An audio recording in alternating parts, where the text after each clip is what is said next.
किंवा कुठलाही सण उत्सव म्हटला की शॉपिंगचं वारं इतकं जोरदार घोंगावतं ना की त्याला काही तोड नाही. या दिवाळीतही असंच झालं. सुरुवातीला माझ्या डोक्यात कन्फर्म होतं की मला हे कपडे घ्यायचे किंवा मला छान शूजचे पेअर घ्यायचे, मला थोडंसं छान लिपस्टिक्स घ्यायच्यात वगैरे वगैरे. पण खरं सांगायचं तर यातलं काहीही न घेता मी थोडंसं केलंय हटके दिवाळीचं शॉपिंग. हो, खरं सांगू मंडळी, जसजसे आपण मोठे होतो, थोडंसं मॅच्युरिटी लेवल वाढते, त्यानंतर आपल्याला मानसिक शांतता आणि रात्रीची शांत झोप हे आपल्या साधारण प्रायोरिटी लिस्ट मध्ये खूप वरच्या क्रमांकावरती जातं. आय नो तुम्ही पण या गोष्टीला ऍग्री असाल. आणि त्याच्यानंतर कपडा लत्ता वगैरे ह्या सगळ्या गोष्टींपेक्षा आपल्याला आवडणाऱ्या गोष्टी घेण्याकडे किंवा आपल्याला काय आवडतंय, आपल्याला कशामुळे समाधान मिळतंय ह्या गोष्टींकडे आपण थोडंसं बारकाईने लक्ष द्यायला जातो. असंच काहीसं या वर्षी माझ्याही बाबतीत झालं. म्हणजे मी थोडीशी मच्युअर्ड झाले असं म्हणायला हरकत नाही, कारण या वेळेचं शॉपिंग तुम्ही माझं बघून तुम्हाला खूप छान वाटेल याची खात्री आहे. आणि आपल्यात झालेला हा बदल आपल्यालाच कधी कधी या गोष्टीचं आश्चर्य वाटतं की अरे चा, ही ती मीच होते का आधीची. आणि असे पॉझिटिव्ह बदल आपल्याला अत्यंत सुखावणारे असतात. आणि येस, या वर्षी माझ्यातही असा एक सुखावणारा पॉझिटिव्ह छान बदल झाला. म्हटलं याच विषयावरती आपण आजचा व्हिडिओ करूया आणि माझ्या युट्यूब फॅमिली बरोबर माझं दिवाळीचं हटके शॉपिंग शेअर करूया. मी दिवाळीचं हटके शॉपिंग काय काय केलंय हे बघण्यासाठी व्हिडिओ शेवटपर्यंत नक्की बघा. आणि हो, लाईक करा, शेअर करा, सबस्क्राईब करा, सर्व भावे करावे. काय बोलायचंय तुला? आपण ह्या व्हिडिओमध्ये तुझा पण व्हिडिओ अशा ओढायचंय. चालेल चालेल चालेल चालेल. मी आता करू शूटिंग. ओ, लाईट, कॅमेरा, ऍक्शन. हे असं असतं. ह्या छोट्याशा पिल्लाला सांभाळून आतापर्यंतचे सगळे व्हिडिओ केलेत, पण आज तिला मध्ये यायचंच होतं. सो सॉरी, आपल्याला मध्ये थोडासा डिस्टर्बन्स आला, पण थोडा गोड डिस्टर्बन्स होता तो. सो मी स्वतःला रोखू नाही शकले. ढॅन्टाडॅड, माझं पहिलं शॉपिंग आहे ते पुस्तकांचं. आता हा मी सेल्फी कॅमेरामध्ये मी शूट करत असल्यामुळे तुम्हाला सगळं उलटं दिसेल, पण डोंट वरी, मी कुठली कुठली पुस्तकं घेतले तेही तुम्हाला सांगणार. मंडळी, मी ना सगळ्यात मी लहान असताना हावरटासारखी पुस्तकं वाचून काढायचे. म्हणजे मला आठवतंय की एका दिवाळीच्या सुट्टीमध्ये किंवा मे महिन्याच्या सुट्टीमध्ये मी 42 पुस्तकं वाचून काढली. येस, मी इतकी क्रेझी होते. आणि मला एकदा पुस्तक वाचताना लिंक लागली की मग तहान भूक हरपून मी पुस्तकं वाचायचे. आणि यावेळेच्या ह्या शॉपिंगला कारणीभूत ठरलं ते माझ्या घराजवळ असलेलं साहित्य यात्रा नावाचं पुस्तकांचं प्रदर्शन. ते प्रदर्शन मी बघितलं आणि आपोआप माझी पावलं तिकडे वळली. आणि खरं सांगू, एखादा ड्रेस किंवा एखादी लिपस्टिक घेताना सुद्धा मला जितका आनंद होत नसेल ना, तितकं हे शॉपिंग करताना मला झालंय. मी आता तुम्हाला सांगणार आहे मी कुठली पुस्तकं घेतलीत. हे आहे नासे इनामदारांचं शहनशाह. शहनशाह हे म्हणजे औरंगजेबाच्या पूर्ण जीवन कहाणीवरती हे आधारित आहे. त्यातलं मी छोटंसं एक हे वाचते. स्वप्न, जिद्द आणि निष्ठा यांच्यातला पोकळपणा जाणवू लागला त्या शोकात्म नायकाची ही कथा आहे. शोकात्म नायक अर्थातच औरंगजेब आहे. तर हे आहे नासे इनामदार लिखित शहनशाह. त्याच्यानंतर हे आहे करुणाष्टक, जे व्यंकटेश माडगुळकरांचं आहे. आणि ही एक कुटुंबाची कहाणी आहे ज्याच्यात दादा, आई, 6 मुलं आणि 2 मुली यांची. आईचा कडक स्वभाव आणि फाडफाड बोलणं यामुळे दादा तिला फौजदार म्हणायचं.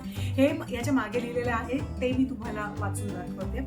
हे आहे श्रीना पेंडसेंचं एल्गार. आता एल्गार हा शुद्ध माणसाचा शोध, हा चिरंतनाचा शोध आहे. असं जे मी मागे लिहिले ते मी फक्त वाचून दाखवते थोडक्यात कशाबद्दल ही पुस्तकं आहेत. माणूस हा शेवटी घडतो, त्यात सामाजिक परिस्थितीचाही वाटा असतो असं मानणाऱ्या श्रीना पेंडसे यांची एल्गार ही कादंबरी हिंदू आणि मुसलमान अशा 2 मित्रांविषयी आहे. आणि त्याच्यानंतर you can heal your life हे पुस्तक आहे. हे मी मराठीत घेतले. लुईस एल हे नावाचे ऑथर आहेत, नावाच्या ऑथर आहेत, त्यांनी हे लिहिलंय. हे पुस्तक म्हणजे निरामय जीवन जगण्यासंबंधीचे सुस्पष्ट आणि सविस्तर विवेचन. आणि ह्या पुस्तकांमुळे लोकांच्या आयुष्यात आमूलाग्र असे बदल झाले. तुम्हाला जर का हवं असेल तर हे पुस्तक वाचल्यानंतर मी ह्याचा रिव्ह्यू किंवा ह्याच्यात काय काय गोष्टी लिहिल्यात ह्याच्याबद्दलचा एक वेगळा व्हिडिओ मी करू शकते. जर तुम्हाला असं हवं असेल तर या कमेंटमध्ये लिहून मला नक्की कळवा.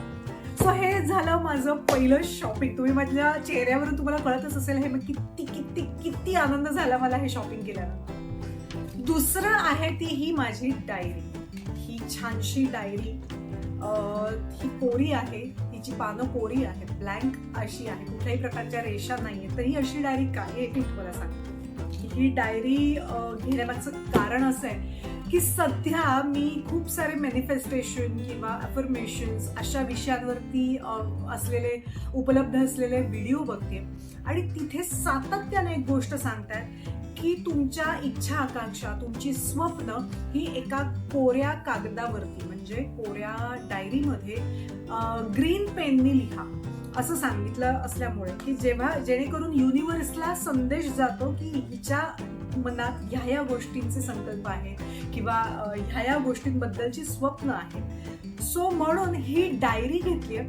बघूया आता ह्यामुळे माझ्या आयुष्यात काय काय बदल होतात, मी तेही तुम्हाला लवकरात लवकर सांगेन. सो विश मी लक की याच्यात मी जे काही लिहीन ते लवकरात लवकर पूर्ण हो.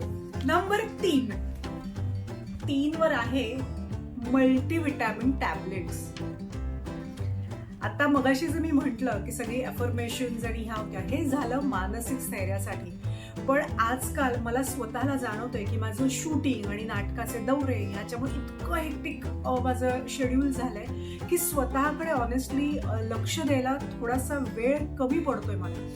आणि खरं तर हे अतिशय फालतू एक्सक्यूज आहे, पण तरीही त्यातलं एक थोडंसं छोटंसं पाऊल म्हणून मी. आणि असं म्हणतात की 35 वयाची क्रॉस झाल्यानंतर काही ठराविक मल्टीव्हिटॅमिन ही मुलींनी, बायकांनी घेतलीच पाहिजेत. त्यासाठी इतके दिवस मी खूप दुर्लक्ष करत होते. पण आज फायनली दिवाळीच्या निमित्ताने का होईना हे मी मल्टीव्हिटॅमिन टॅबलेट्स आणले, ज्याच्यामध्ये बरेच गोष्टी आहेत, झिंक आणि व्हिटॅमिन सी, व्हिटॅमिन ह्या, व्हिटॅमिन त्या, असं बरेच काही गोष्टी. तर सांगायचा मुद्दा दिवाळीच्या निमित्ताने का होईना स्वतःच्या आरोग्यासाठी मी उचललेलं हे पहिलं पाऊल आहे. नंबर 4 ही आहे छोटीशी स्टीलची पिगी बँक, ज्याच्यात मी आता थोडेसे पैसे ऑलरेडी ठेवलेत. खरं सांगू तर ही दिवाळीच्या थोडीशी मी आधी घेतली होती, पण हे दिवाळीचं शॉपिंग कन्सिडर करायला काहीच हरकत नाही. कारण मी असा विचार केला की बँकेमध्ये सेव्हिंग्ज आणि ह्या सगळ्या गोष्टी असतातच, पण कधी कधी आपल्याकडे खूप सारे सुट्टे पैसे असतात, बॅगेमध्ये असतात, उगाचच वॉलेटमध्ये असतात. मग त्यांची थोडीशी आपल्याला ते ओझं म्हणण्यापेक्षा ते जड होतात, मग वॉलेट जड होतो. मग अशा वेळेला काय करायचं, पैसे तर हवेत आणि मग ते इथं तिथे विखरुले जाऊ नयेत म्हणून मी हा छोटासा डब्बा आणलाय स्टीलचा. ही पिगी बँक आहे माझी छोटीशी, ज्याच्यात मी इथून पुढे माझे जे काही सुट्टे पैसे असतील ते मी ठेवणार आहे, जेणेकरून मी हे घेतले. आणि नंबर 5 जे मी आता इथे दाखवू शकत नाहीये, पण मी आणि माझ्या नवऱ्याने सायकल घ्यायचं ठरवलं. म्हणजे कुठलीही लक्झरियस गाडी, म्हणजे जी काही घरात गाडी आहे, पण नवीन कार खरेदी करण्यापेक्षा आम्ही दोघांनी असं ठरवलं की आपण सायकल घेऊया. आणि दिवाळीच्या निमित्ताने आम्ही सायकल घेतली, जेणेकरून ती आम्ही छान चालवून, जे मी मगाशी म्हटलं की थोडंसं आरोग्याकडे दुर्लक्ष होतंय, तर ते पण एक थोडंसं ऑन ट्रॅक दिवाळीच्या निमित्ताने आणायला हवं असं आम्हा दोघांनाही वाटलं. आणि म्हणून दिवाळीच्या निमित्ताने मी घेतली सायकल. म्हणजे आता माझं मी ठाण्यात राहते, सो ठाण्यात काही शूट असेल तर कदाचित मी सायकलवरून पण जाऊ शकते, जेणेकरून प्रदूषण कमी करण्यासाठीचा माझा एक छोटासा खारीचा वाटा असेल. आणि त्या निमित्ताने मी थोडंसं मला सायकलिंग प्रचंड आवडतं. मी गावात गेल्यानंतर माझ्या घरी सायकल आहे, माहेरी माझ्या, तिथे गेल्यानंतर छान सायकल घेऊन रपेट मारत असते. सायकलिंग केल्यामुळे म्हणजे व्यायाम वगैरे तर होतोच, पण मनाला सुद्धा छान वाटतं की सकाळ सकाळ छान सायकलिंग केलं की एक छान वाटेल. सो ह्या होत्या 5 दिवाळीतले माझे हटके शॉपिंग. तर तुम्हाला सुद्धा हे माझं शॉपिंग कसं वाटलं आणि खरं सांगू, लवकरच आता डिसेंबर येईल, न्यू इयर येईल, म्हणजे आपलं 2023 संपेल आणि सगळेच जण आपण 2024 साठी नवीन नवीन संकल्पही करायला लागतो. तर ते संकल्पकरांच्या दृष्टीने सुद्धा आजचं शॉपिंग हे तुम्हाला सगळ्यांना उपयोगी ठरेल. कदाचित माझा आजचा व्हिडिओ बघून तुम्ही सुद्धा वाचन करण्याचा प्रयत्न कराल किंवा सायकलिंग करण्याचा प्रयत्न कराल किंवा बायका बघत असतील, स्त्रिया बघत असतील तर तुम्ही सुद्धा मल्टीव्हिटॅमिन घ्यायचा प्रयत्न नाही, मल्टीव्हिटॅमिन घ्याच जर तुम्ही 35+ असाल तर ह्या सगळ्या गोष्टींचा फायदा तुम्हाला होऊ शकतो. म्हणून आजचा हा व्हिडिओ करण्याचा मी एक छोटासा प्रयत्न केलाय. आजचा व्हिडिओ तुम्हाला कसा वाटला हे मला कमेंट करून नक्की कळवा आणि तोपर्यंत सगळ्यांनी खूप छान छान राहा. दिवाळीचा फराळ आता खाऊन झालाय, सो आता पुन्हा एकदा स्वतःच्या शरीराकडे लक्ष द्यायला सुरुवात करूया आणि सगळ्यांनी छान छान राहा. आणि कधी काही शेअर करावं असं वाटलं तर मी आहे.